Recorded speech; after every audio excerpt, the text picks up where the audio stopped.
ऐसी एक कथा है कि अगर आज किसी ठेले पर भी कोई बेर देख लेना तो बेर देखते ही भक्त याद आ जाता है। कौन भक्त होगा ये?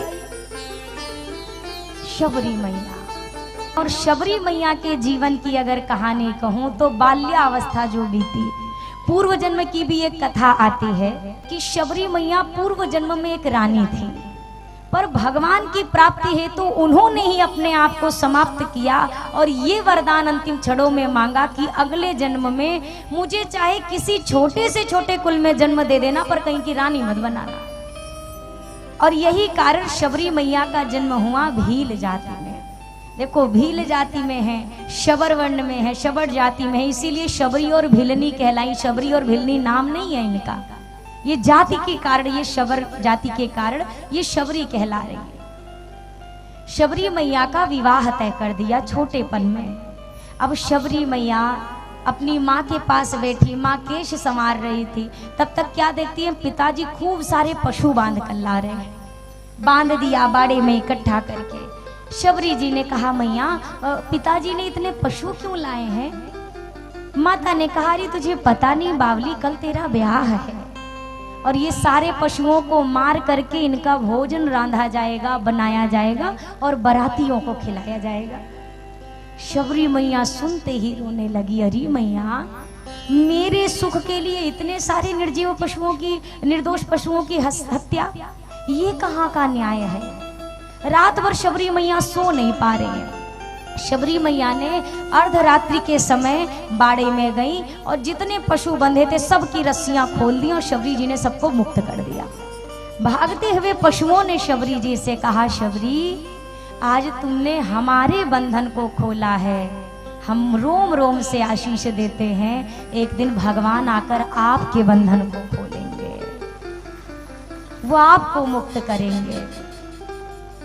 आप अगर दर्शन करो तो भगवान की कृपा की नींव न शबरी जी के हृदय में जो करुणा है वहीं से फूटा ही है बीज।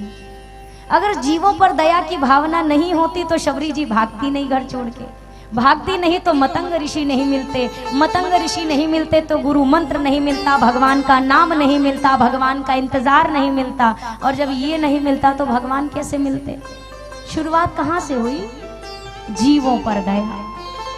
हाथ जोड़ के प्रार्थना करो, सब खाओ, इतनी खाने की चीजें संसार में बनी हैं, खाइए, खाने पर रोक नहीं है, पर जीव हत्या मत करो। मानस जी की कथा आप सुन रहे हैं, कई आदमी जीव हत्या भी कर रहे हैं, भजन भी कर रहे हैं, अब सोच रहे हैं हमको पुण्य मिलेगा। अरे भैया, तुम चलनी में पानी ले रहे हो, चलनी में पानी रुकेगा क्या?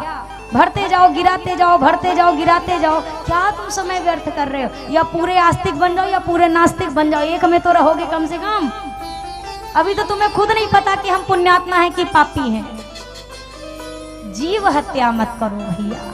थोड़े से जिह्वा के स्वाद के लिए कोई बकरी खा ले रहा है, कोई बकरा खा ले रहा है, कोई मुर्गी खा ले रहा है, मुर्गा खा ले रहा है। और अब तो एक नया चलन है कि अंडा शाकाहारी है, तुम्हारे लिए ही होगा शाकाहारी, तो वही खा ले। धन्य विधाता, तुम्हार कौन पार करी? भगवानों कैसे पार करेंगे जब मानना ही नहीं है किसी की? तो अच्छा, गौ माता के सामने गैया माता को भूखा रखो 10 दिन और 10 दिन के बाद उनके सामने ले जाके मुर्गी काट के रख दो, गैया खाएगी? जोर से बोलिए, नहीं खाएगी ना। और शेर को 20 दिन भूखा रखो, उसके सामने एक बोझा घास ले जाके डाल दो, खाएगा शेर? अब आदमी को खाली एक टाइम भूखा रखो सुबह से शाम तक, अब उसके आगे गाय भैंस बकरी बकरा गधी गधा कुकुर बिलार बकरी मुर्गी चगड़ी जितना दे दो सब खा लेगा।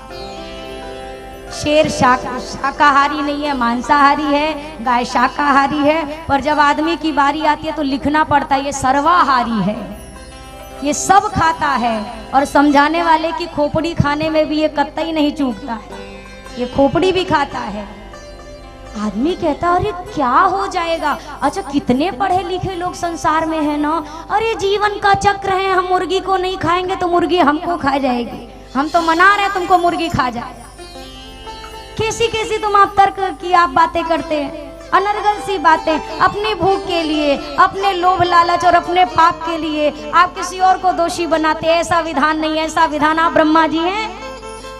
आप सृष्टि से ज्यादा ऊपर की सोच रहे हैं।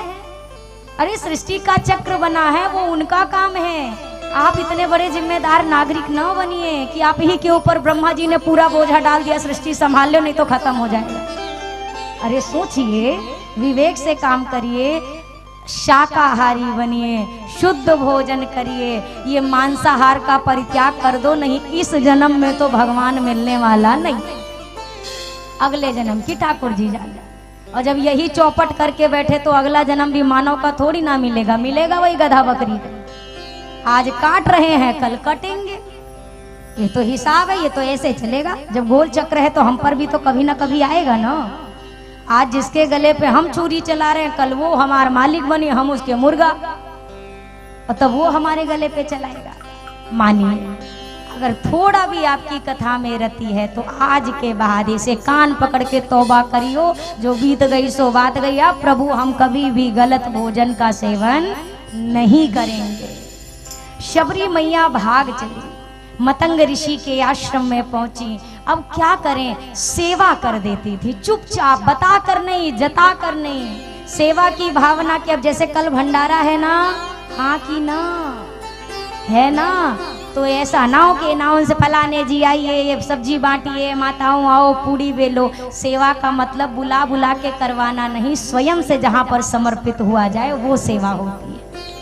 शबरी मैया बिना बताए चुपचाप जाती हैं, सेवा कर देती हैं, लकड़ी का गट्ठर रख देती हैं, फूलों की टोकरी रखाती हैं, स्थान का मार्जन कर देती हैं, झाड़ू बुहारू लगा देती हैं।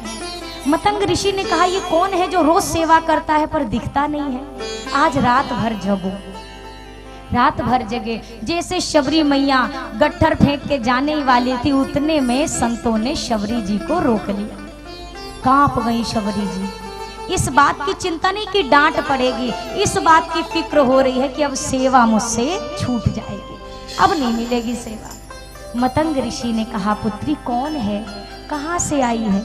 शबरी जी ने कहा, मत पूछो, अगर बता दिया तो मेरे सामने भी आप नहीं खड़े होना चाहोगे। मैं भील जाति से हूँ, मेरा नाम शबरी है, मुझे सब शबरी कहकर बुलाते हैं। अच्छा क्या करती हो, क्यों ये सेवा चुपचाप करती हो? इस डर से कि शायद आप मुझे स्वीकारो नहीं। मतंग ऋषि ने कहा, पुत्री आज से मेरे इसी आश्रम के क्षेत्र में तू अपनी कुटिया बना के रहेगी। कुटिया बना के शबरी मैया रहने लगी। तदोपरांत गुरुदेव के महाप्रयाण का समय भया, विमान आए, मतंग ऋषि जाने लगे तो शबरी मैया जी दौड़ कर पहुंची और प्रश्न करने लगी कि गुरुदेव आप कहाँ जा रहे हैं? शबरी जी से गुरुदेव ने कहा, वहीं जहाँ सब जाते हैं। कब आएंगे? बेटा वहां से कोई लौट कर नहीं आता शबरी। अरे तो आप चले जाएंगे तो मेरा क्या होगा? गुरुदेव ने कहा, अरे पुत्री तूने मेरी इतनी सेवा करी शबरी, तुझ में इतनी भक्ति है शबरी, जा मैं तुझे आशीर्वाद देता हूँ शबरी, तू भगवान को ढूंढने कभी कहीं नहीं जाएगी, एक दिन स्वयं भगवान तुझे ढूंढते हुए तेरे दरवाजे पर आएंगे, वो जगत पिता तेरे द्वारे आएगा शबरी। कहकर भगवान के बारे में मतंग ऋषि भगवान के धाम गए। अब शबरी जी अभी तक रो रही है कि गुरु जी चले गए। इतने में याद आया, अरे गुरुजी ने तो कहा था भगवान आएंगे, और भगवान अगर आज ही चले आए फिर क्या होगा? तो शबरी मैया झटपट खड़ी हुई, आंसुओं को पोंछा। अब उसी दिन से शबरी मैया की अभी समझो तो बिल्कुल युवा सी ही अवस्था है, ऐसा नहीं कि वृद्धावस्था में, नहीं, बिल्कुल युवती हैं अभी शबरी मैया। इसके उपरांत आज से जो मैया ने इंतजार करना शुरू किया, कई ग्रंथ कहते हैं 60,000 वर्षों तक प्रतीक्षा की, कोई कहता है 10,000 वर्षों का इंतजार किया, तो कुछ संत कहते हैं 70 वर्षों का, 77 वर्षों का इंतजार किया। इंतजार कितना भी हो पर उससे तो ज्यादा है ना जितना हम करते हैं, कितना भी हो गिनती का, पर हमसे तो ज्यादा है ना। शबरी मैया तुरंत गई, रास्ता बुहार रही हैं, इसी रास्ते से तो आएंगे ना। अच्छा रास्ता तो बुहार दिया, कहीं पैरों में कुछ चुभ गया तो लाओ इन पर पुष्प बिछा देती हूँ। उसी दिन फूल बिछाए, रास्ता बुहारा, मटकी में मंदाकिनी का, गंगा का जो जो जल में ला कर रख लिया, फल की टोकरी सजा कर रख ली, आसन बिछा कर रख दिया। अब द्वार पर बैठी बैठी शबरी मैया रास्ता देख रही। आज का पूरा दिन बीत गया, सालों के साल बीत गए। युवा अवस्था से शुरू हुई प्रतीक्षा अब वृद्धावस्था शबरी मैया की आ गई है। अब कमर भी झुक गई है, अब नेत्र भी धुंधले हो गए हैं, अब शरीर भी कांपने लगा है। पर जो सेवा युवानी में की थी वही सेवा आज भी कर रही है। आज भी रास्ता बुहारा, आज भी फल लाए, आज भी जल लेकर आए और आज भी इंतजार कर रहे हैं। कल नहीं आए क्योंकि शायद किसी और के यहाँ चले गए होंगे, आज जरूर आएंगे, आज जरूर आएंगे। और वहीं पर बैठी बैठी शबरी मैया कहती है, ओ मेरी झोपड़ी के भाग आज खुल जाएंगे, राम आएंगे। मेरी झोपड़ी के भाग आज खुल जाएंगे, राम आएंगे।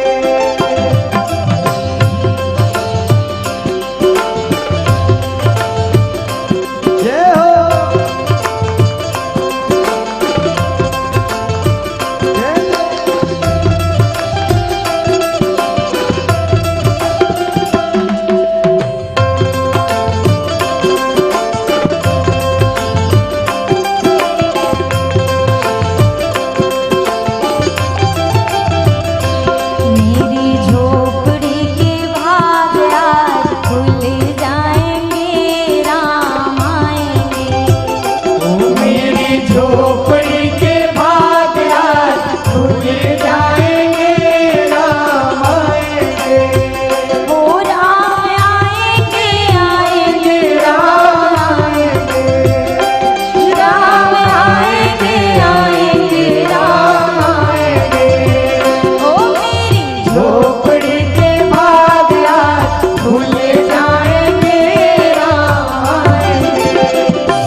पाप सारे कट जाएंगे राम।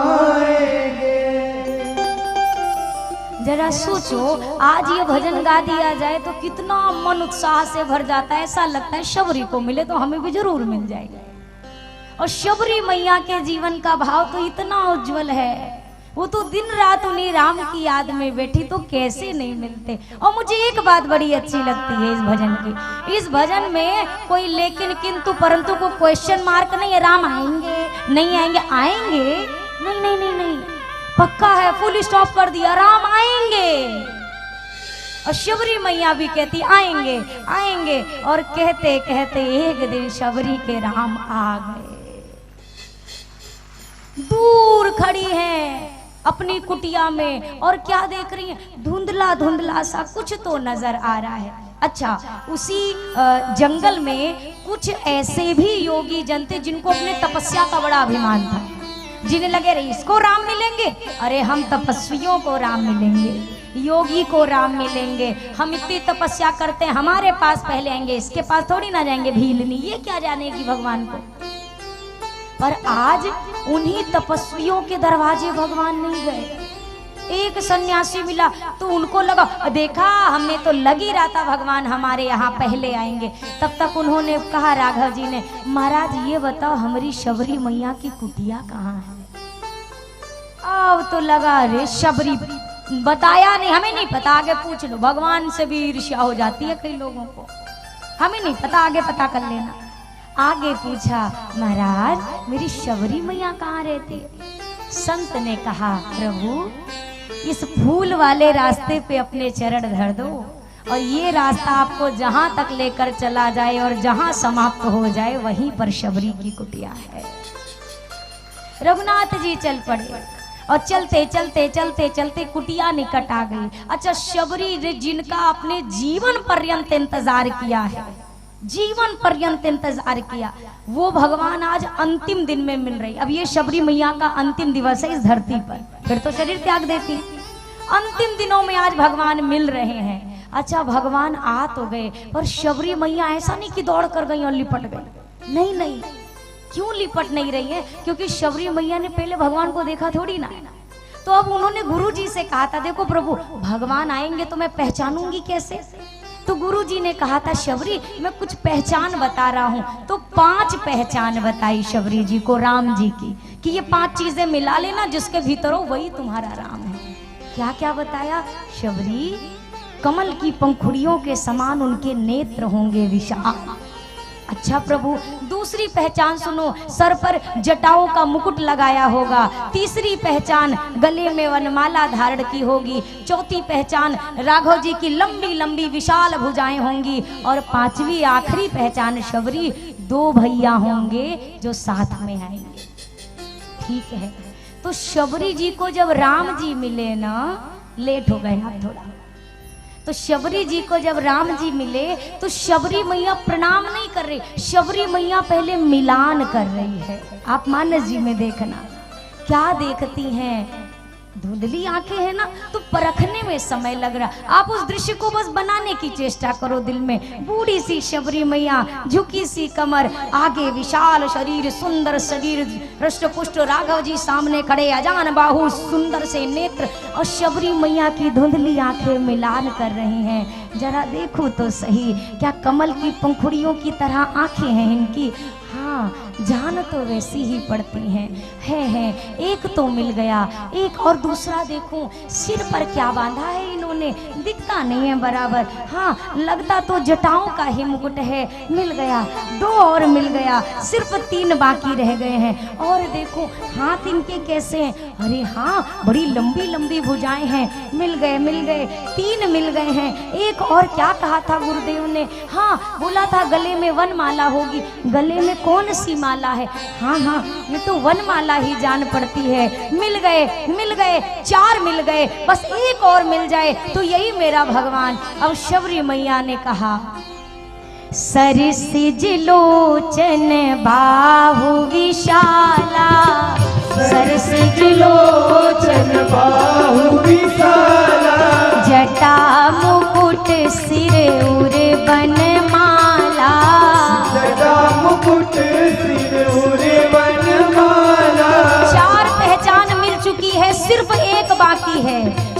कहती हैं आज अगर ये पांचवा मिल गया तो यही मेरा परमात्मा है, यही मेरा भगवान है। शबरी जी ने याद किया पांचवा क्या कहा था गुरुदेव ने? हाँ कहा था दो भाई होंगे सगे, आपस में एक साथ आएंगे दोनों। अब पूछती हूँ ये बगल वाले कौन है? राम जी से पूछा प्रभु ये आपके बगल में जो खड़े हैं ये आपके कौन हैं?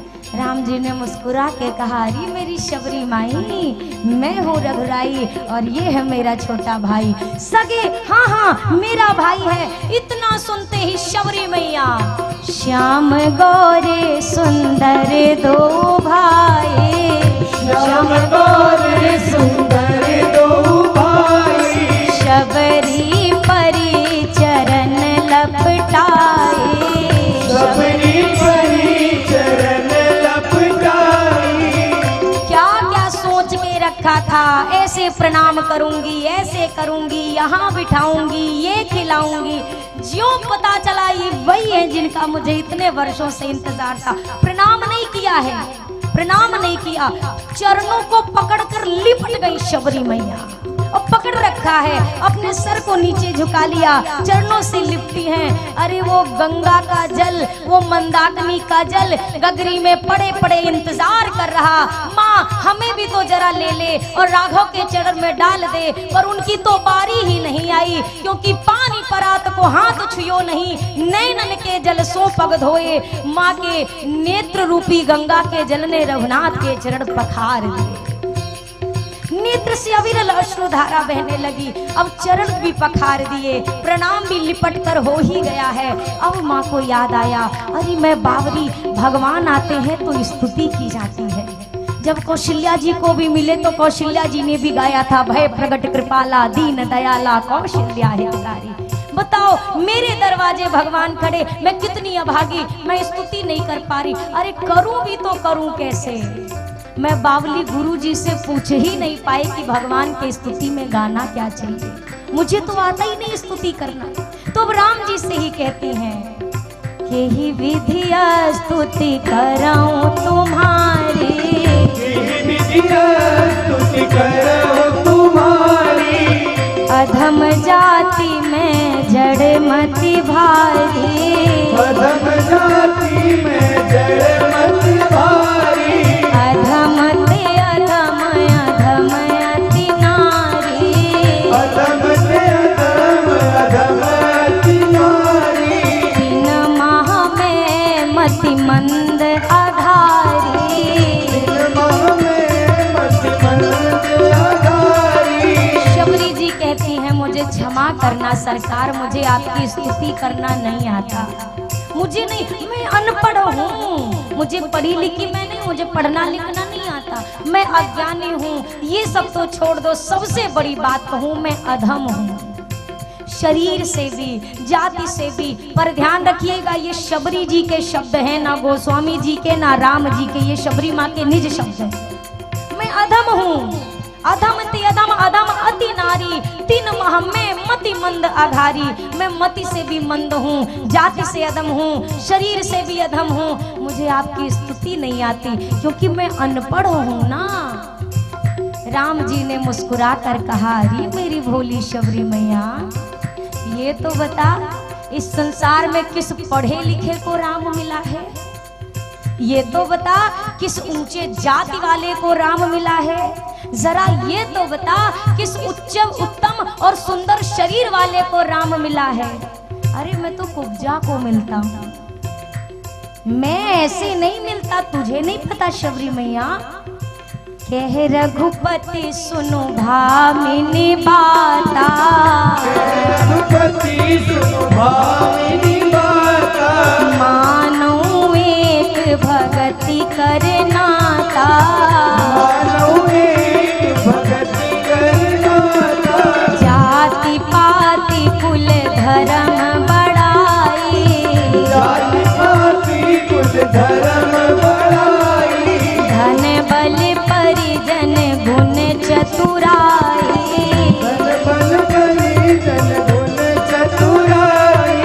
रघुनाथ जी कहते हैं मैया जाति पाति कुल धर्म बढ़ाई, ये किसी के पास भरी पड़ी हूँ, राम जाति से नहीं मिलता।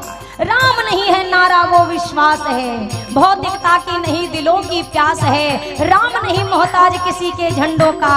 राम आज राघव जी जब पधारे किसी गांव का, किसी क्षेत्र का, खंडों का, राम नहीं मिलते ईंटों और गारों में। राम मिले निर्बल की करुण पुकारों में। राम मिले हैं वचन निभाती आयु को। राम मिले हैं घायल पड़े जटायु को। राम मिले ममता की माँ कौशल्या को। राम मिले हैं पत्थर बनी अहिल्या को। राम मिलेंगे मर्यादा से जीने में। राम मिलेंगे हनुमान के सीने में। राम नहीं मिलते मंदिर के फेरों में। राम मिले शबरी के झूठे बेरों।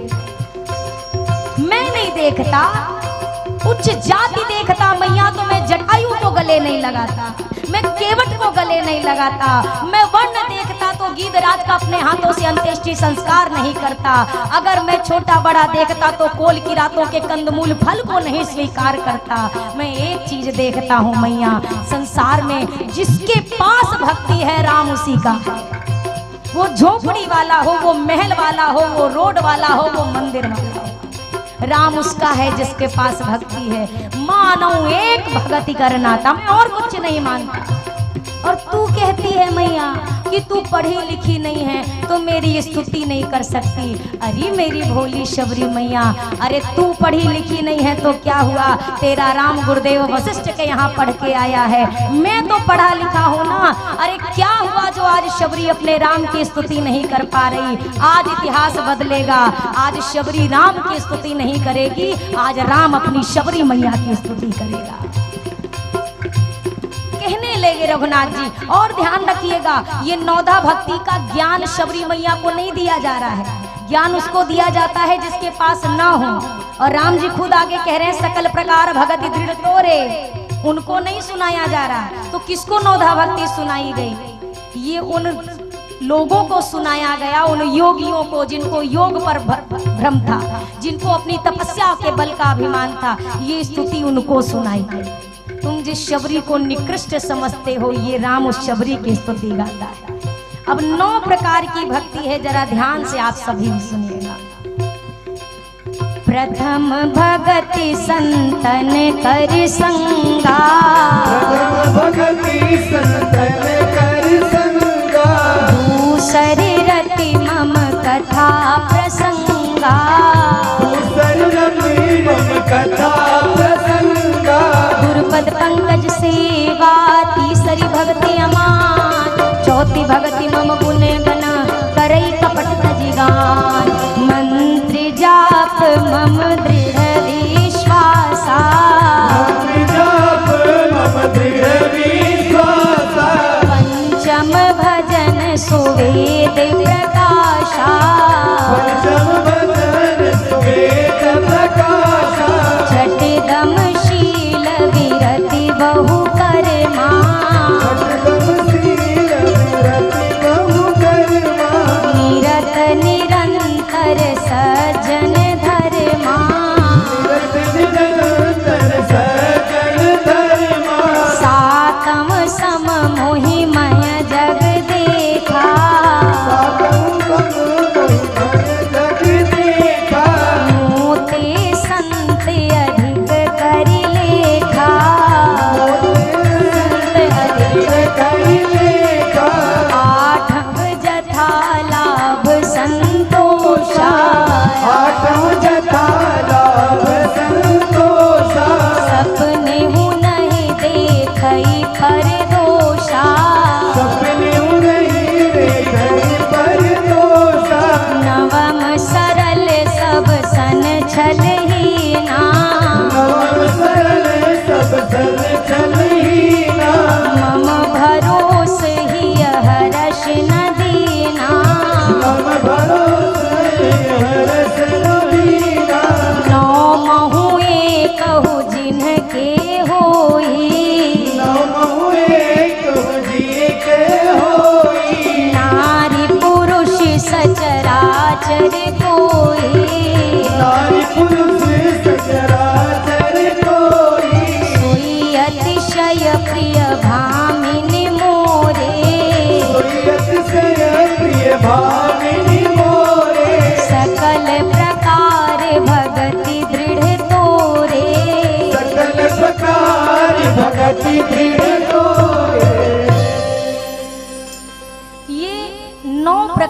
की भक्तियां रघुनाथ जी ने गाकर सुनाई।